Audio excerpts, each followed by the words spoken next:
are struggling, and we as a country are struggling with very unethical reportage and other issues like regulatory vacuums.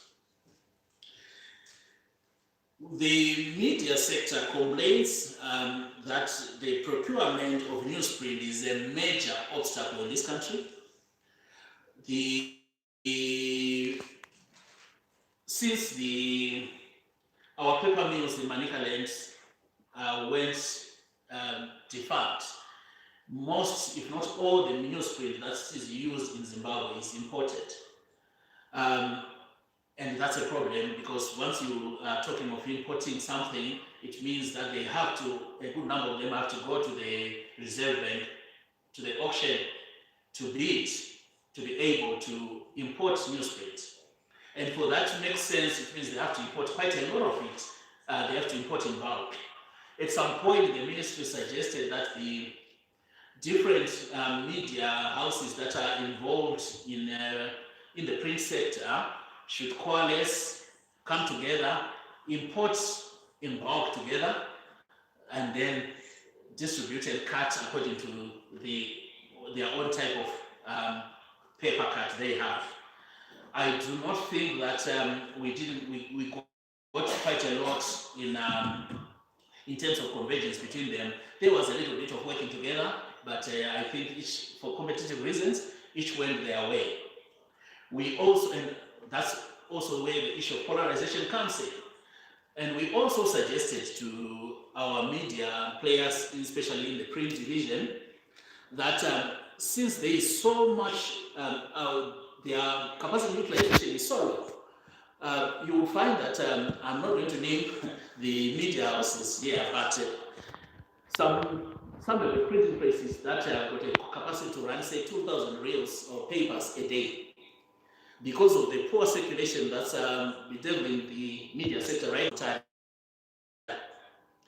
And then there's a car from a different media house that's living around with 100 copies going to Mutare. That's maybe one is a Herald car, one is a Newsday car, one is a daily news car.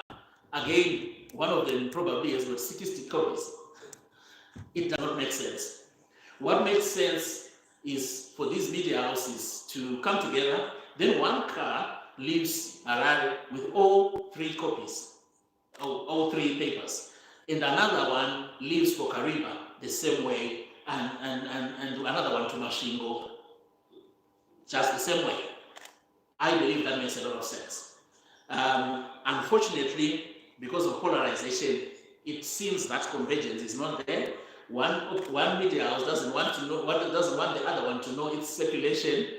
So because of that, they consider it sensitive information, and they will run that car on their own, unfortunately. So this again increases high operating costs for our publishers, who are also affected by the other costs, such as the cost of electricity and energy, the cost of transport, the cost of fuel, and so on and so forth. When the costs rise, the salaries suffer. So what ends up in the pockets of our media practitioners, the journalists who are before us, is very small, and sometimes quite a pittance. I remember, Honorable Chair and members, one brave journalist among this young crop that's here actually showed me their phone when their salary was coming through.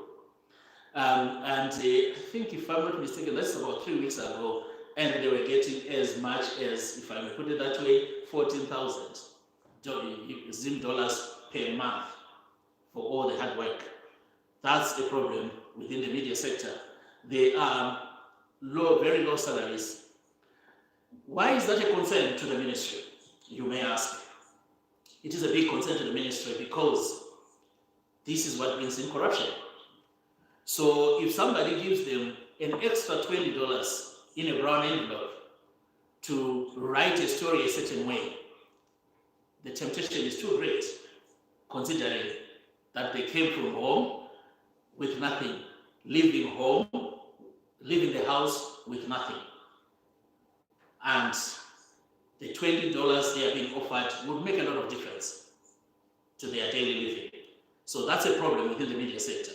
If we can somehow curtail the runaway costs, we may, to some extent, bring a bit of sanity, and they stop being journalists for hire to those who can afford to have positive coverage. So media organizations find it very difficult to raise funding also for capital projects. At the moment, for anyone to go and borrow in Zimbabwe, you are faced with interest rates of 30, 40, even sometimes 50%. That's quite astronomical. How much advertising are you going to get from the Zimbabwean economic sector with that competition for you to be able to recoup that big capital outlay? The answer to that rhetorical question is very little. So if you can't borrow, you can't modernize. If you can't modernize, you can't cut costs. So you remain operationally handicapped. So you will see that part of the evidence is the reduction in the print run, but also part of that comes from the fact that people now can access content on other platforms rather than on circulated hard prints. Now, it will be remiss of me to say these are the problems without pointing out the issues of COVID-19, Honorable Chair and members. The COVID-19 affected the sector in a very big way, even though the ministry declared, and the ministry and government declared that the media sector is an essential service. I think the ministry deserves a pat in the back from you, Honorable Chair, for that, because it may look like a small thing. It was a big thing, in the sense that everybody wanted their sector to be declared essential service. So there was a competition for which was really an essential service, because who would admit that whatever they are doing is not essential to this country? But we managed to get that over the wire. But not only did we manage to do that, we managed to get the media practitioners ranked alongside medical practitioners in terms of their status when it came to the vaccination program. So most of the journalists you see here were vaccinated alongside nurses and alongside doctors who are frontline workers, because they were considered frontline workers. I think probably the second person to be vaccinated in this country was a journalist after VP Chiwenga. He had been vaccinated. That's how high-ranking we considered the media sector. Not only that, but that's how essential we classified our sector. Now, I've spoken, I think, in a bit of detail about the challenges regarding capital and the cost of finances in this country to the media sector. What does that affect? It also affects the type of technology we bring in. The sector is highly competitive. It has to have cutting-edge technology. If we are to compete with other media sectors from other countries. As you may know, Honorable Chair and members, the media sector is becoming more and more transnational and borderless. It means that you may have a number of media houses that specialize on Zimbabwean content, which are not based in Zimbabwe. I may say, for example, you have Zimai. It's based in Leeds in the United Kingdom. You have newzimbabwe.com, which is represented here at this moment. It's based in the United Kingdom. You have ZimLive. I can only say it's not based in Zimbabwe. Yes, it may have some journalists who are working, and these media houses have got some journalists working in Zimbabwe who are based here, which is good because it creates employment.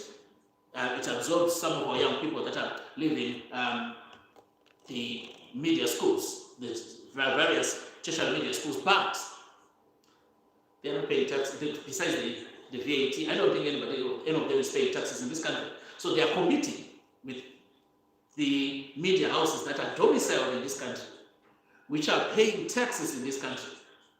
But they have access to better technology than those who are in this country.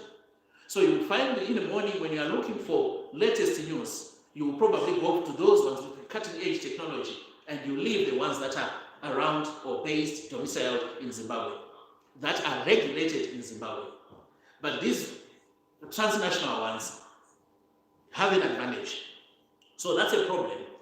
And unless somehow we manage to put some financial packages and capital packages for our media houses here, they will not be able to compete. We, as you may recall, Honorable Chair and members, we did, as government, license quite a few players in different sectors. Even in newspapers, there are a number of newspapers that were licensed in Zimbabwe. The list is somewhere on my bundle, but they never published a single thing up to this day because they just can't afford it. We licensed a number of television players in November 2020. None of them has gone live yet because most of the technology they need has to be imported, and that is what a forex element to it.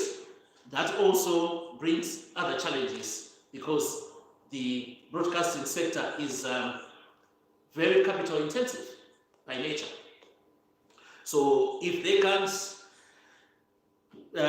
capitalize right now, I don't know when they will run, but I have to say they are still within their 18 months period because the law allows them 18 months within which to start broadcasting. One of the issues around the media sector, Honorable Chair and members, is the issue of unethical reportage. I've already alluded to some of the causes. I would believe that the two main causes are, number one, these guys are broke, dead broke, therefore tend to be very vulnerable to temptations. And the second one is the polarization in this country. You will find that very few remain very professional. I followed a debate on social media a week or two ago where somebody had said that journalists have turned into activists. And the other person retorted that by the very nature of the profession, journalists are supposed to be activists. I hold a contrary view, but then because if you become an activist as they wish to be, as some of them wish to be, you have already taken a polarized position. You are agitating for a certain position, you are agitating for a certain narrative. How fair is your reportage? So we are going to be prone to the temptations that come because your position is aligned to a certain political position or ideological underpinning, and therefore everything that you're going to do is going to be colored by that position, is going to be determined by that ideological positioning. So that is one of the problems. Now, technological developments have redefined the media globally, Zimbabwe included, and Honorable Chair and members, we are grappling with the issue of fake news.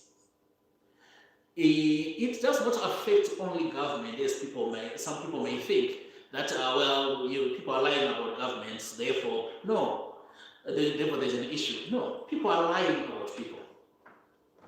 Now, as a consumer of news, when the cyberspace is so replete with fake news, it's very difficult to sift through that fake news to say, okay, what's actually happening? What's the authentic thing?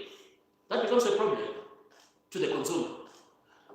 News is supposed to make us or help us make decisions. be they political, economic, or even social decisions around our lives. But if there is so much fakery floating around, how are you going to make that informed decision? Because that decision you are making based on fake news is not informed decision. It is a contaminated decision because it's based on contaminated stuff. So that's a problem. We tried to help our media sector. As you know, Honorable Chair and members, when we unbundled IPA and repealed it, the first law which came out, which we prioritized, was the freedom of information. That was meant to empower the media sector to have quick access to information, which they use to inform the public. And then we followed up with the issue of regulation of the Zimbabwe Media Commission Act.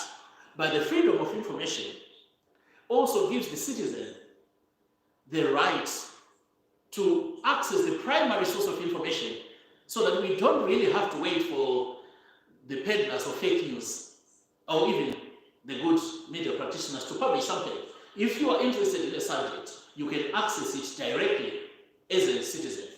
So the ministry did a very critical thing, and the meaning of the act itself was not coincidental. It was deliberate. It was well thought through. Freedom of information. Information must be free, and there must be freedom of information to flow. Obviously, subject to those who generate content being paid for their services. The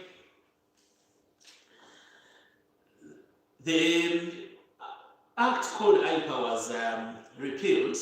Zimbabwe Media Commission Bill Act came into play, Freedom of Information came into play. At that point, Honorable Chair and members, we had thought we would come up with 3 acts of Parliament that spoke to 3 different subjects. So we had said the Freedom of Information was number 1, the Zimbabwe Media Commission was number 2, and the last one would have been the protection of personal information.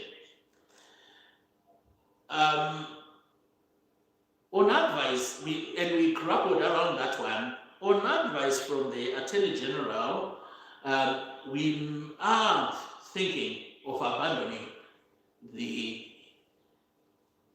other acts or the other bill, which is the protection of personal information. We are advised that most, if not all, the issues that are being legislated through our proposed draft bill have already been legislated via the cyber laws. That's the cyber security, cyber protection, and whatever, and data protection bill. I'm not sure it's now in that. So we are told that there's a massive overlap between the 2 pieces of legislation, and hence, when we had promised that we will have 3 acts coming out of it, we may end up with 2, the 2 that are already done. We're just dealing with the administrative issues because, as you may recall, the protection of personal information was one of the bills that was in His Excellency State of the Nation address when he gave the legislative calendar. So we are still doing the housekeeping when it comes to that, but you are the first to know that we may abandon that. So we are not reneging on what we promised, but we are working on it. We promised to modernize the Broadcasting Service Act. One of the primary reasons why we wanted to modernize that particular act is that the Broadcasting Service Act was enacted in 2001.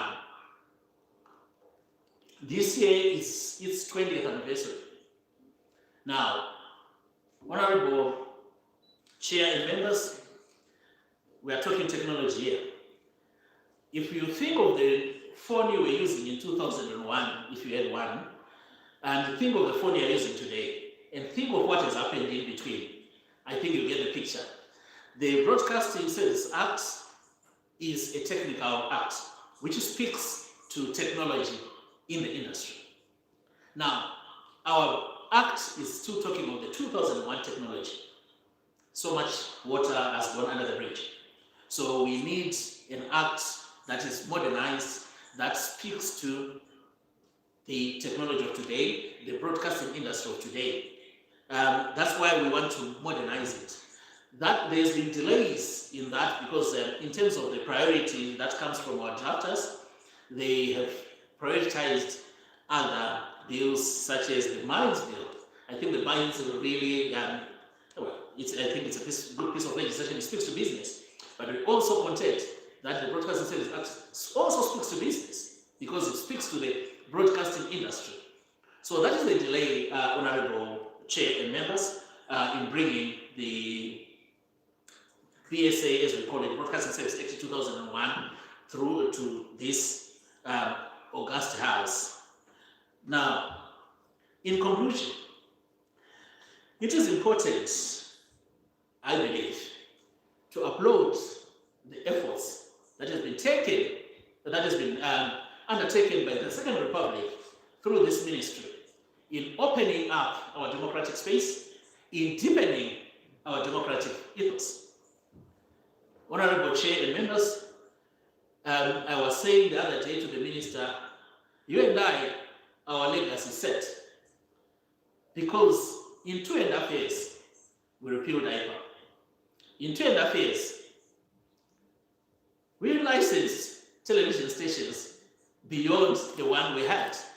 And in 2.5 years, we managed to license the community radio stations and campus radio stations, where virtually every campus in this country will train what they know, and we have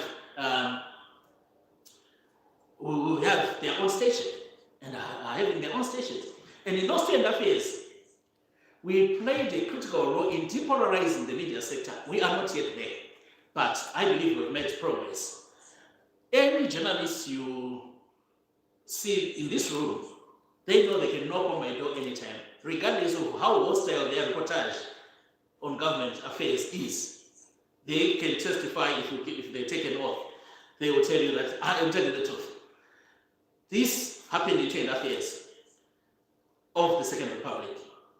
And I believe we are very proud of what we have done as a government in the media sector.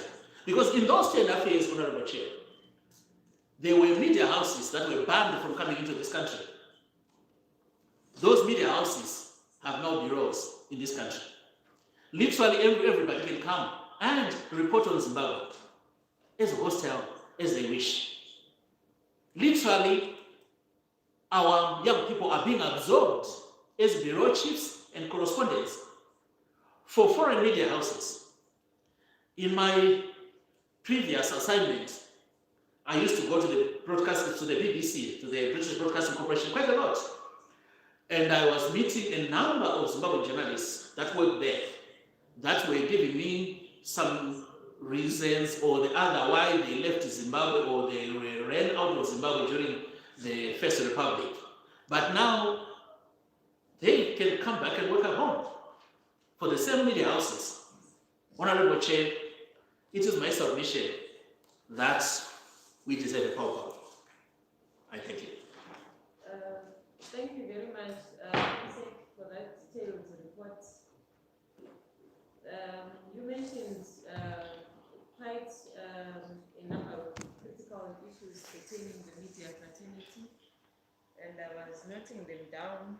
But let me just take this opportunity before I come in to open the floor to honorable members to raise their issues, if there are any issues of clarity, so that we clarify them before I also comment on what you submitted. So, honorable members, the floor is yours.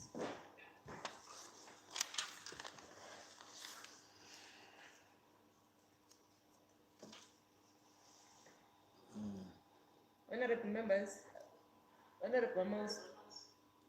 Okay, Honorable Chair. Unfortunately, I lost my gadget.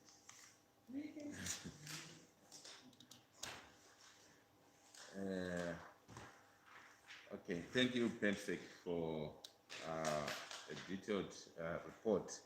I just need to make few follow-ups. Maybe you can explain. You mentioned the issue of polarization. Would want to know from you what are you doing, maybe as the ministry or as government, to make sure that we reduce this polarization in this country. And